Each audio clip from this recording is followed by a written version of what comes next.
Hello students, this is Nirmala from Vivekananda Academy of Human Excellence.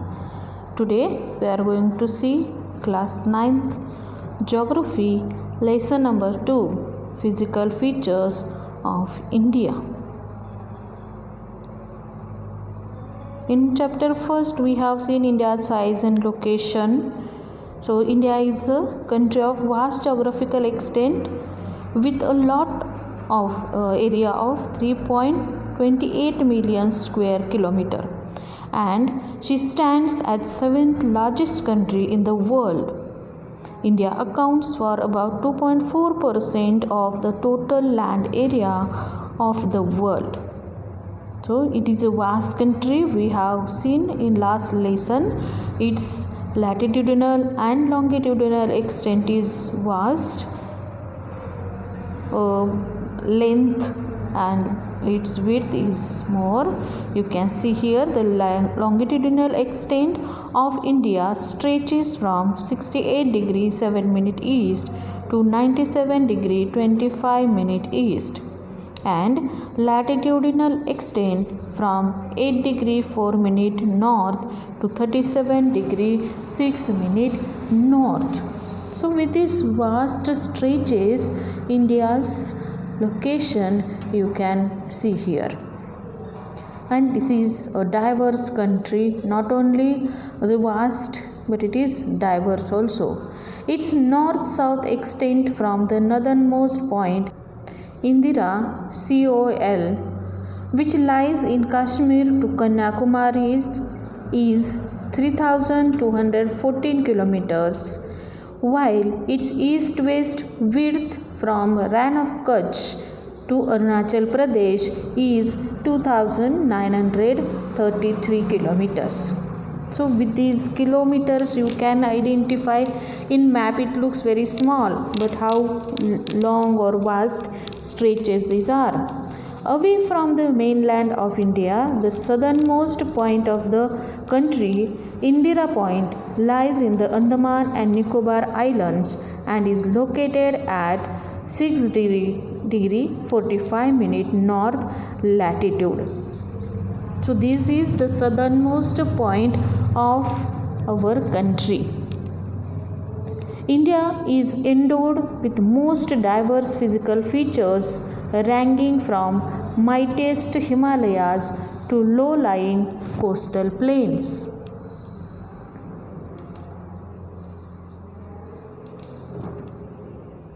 Now let us have a look on physical features of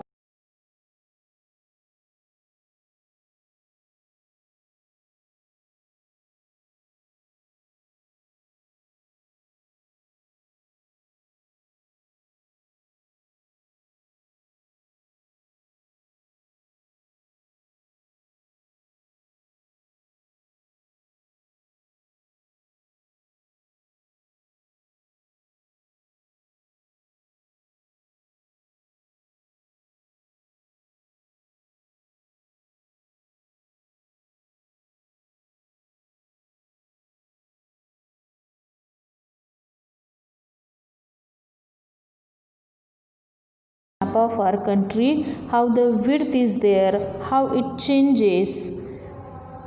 Geographically, Himalayas are divided into Trans-Himalayas, the Great Himalaya or Himadri, the Himachal or the Lesser Himalayas, the Shivaliks and the Purvanchal Hills.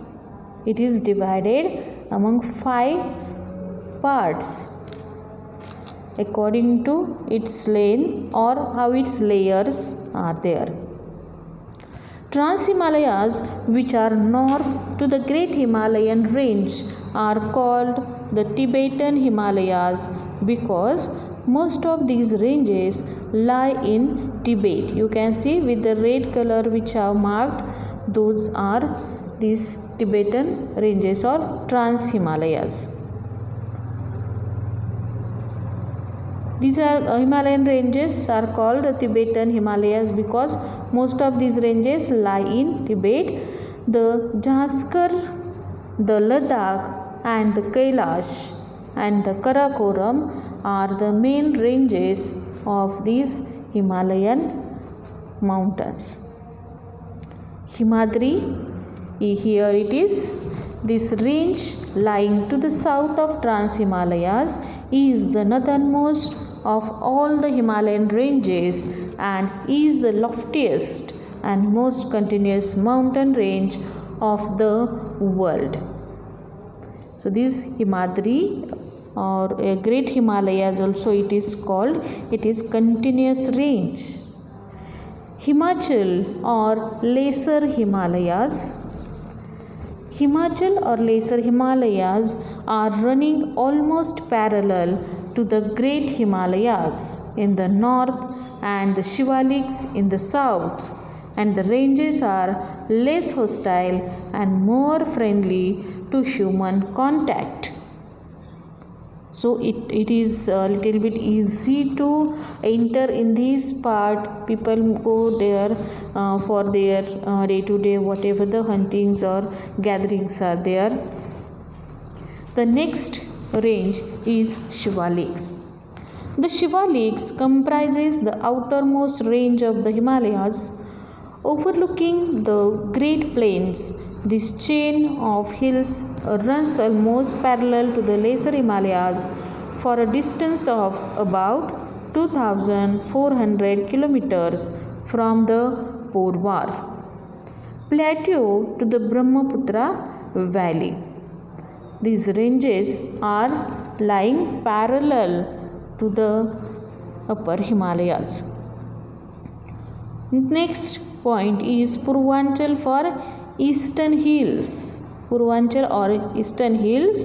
The Purvanchal or Eastern Hills are called so because they are located in the eastern part of India and run in the shape of a crescent with its convex side pointing towards the west. These hills extend from Arunachal Pradesh in north to Mizoram in the south. It is marked with a red color that you can identify how these ranges are shaped. The next topic is the Great Northern Plains. The Great Plains of North India are formed due to depositional work of three major river systems, namely the Indus, the Ganga and the Brahmaputra. These three rivers are most important for northern plains. The plains account for 2,400 kilometers of length and width ranges between 150 to 300 kilometers. These plains are important for our agriculture also. The peninsular plateau, the next landform physical feature. The plateau of India is roughly triangular in shape with base coinciding with the southern edge of the Great Plain of North India and its apex formed by Kanyakumari in the southern extremity. The boundaries of plateau are surrounded by hill ranges on all the three sides.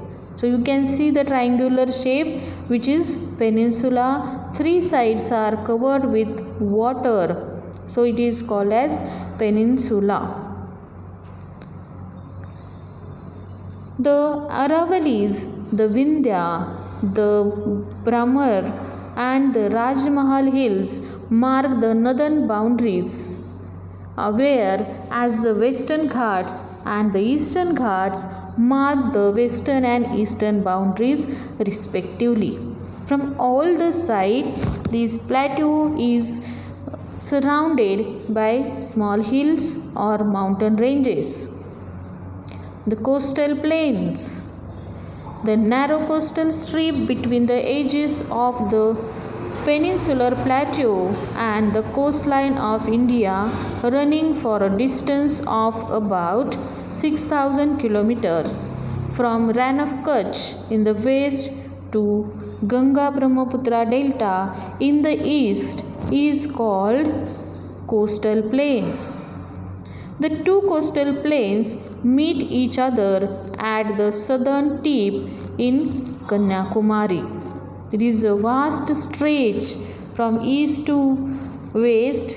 These all the two sides, or Western Ghats and Eastern Ghats, these are the coastal plains which are joining at Kanyakumari. The islands. The Indian territory includes a large number of islands, among which the Andaman and Nicobar Islands and Lakshadweep Islands are the major island groups which are included in India. These are the union territories also which are the part of our country. Andaman and Nicobar Islands are located in the Bay of Bengal. These islands are composed of 265 big and small islands covering a cumulative area of about 8,249 kilometers. With this, we get the idea about these two islands. Lakshadweep Islands are in Arabian Sea. Andaman and Nicobar Islands are in Bay of Bengal. Lakshadweep Islands, located in the Arabian Sea, are basically coral islands. They are a group of 25 islands scattered about 500 kilometers southwest of Kerala coast. Most of the islands have low elevation and do not rise more than 5 meters above sea level. Their topography is flat and relief features such as hills, streams, valleys, etc. are conspicuous by their absence. Means nominal, they are above the or outside the water surface, so they are not that much visible also, but these islands are there. The Great Indian Desert. The Thar Desert, also known as the Great Indian Desert, is a large arid region in the northwestern part of the Indian subcontinent. You can see here in the map, in the western side of the country, west of the Aravalli Hills. It extends from the Satluj River in the north, Aravalli Ranges on the east, Great Rann of Kutch on the south, and by the Indus River on the west. By now, you must have witnessed the vast diversity of our country exhibits through its physical features over a vast geographical outlay. The varied physical features have a marked effect on the lives of the people and have influenced the evolution of diverse culture in India. We have the impact of these all diversities or different forms, landforms. Yes, directly it impacts on our life. This was all about our today's video. Thank you.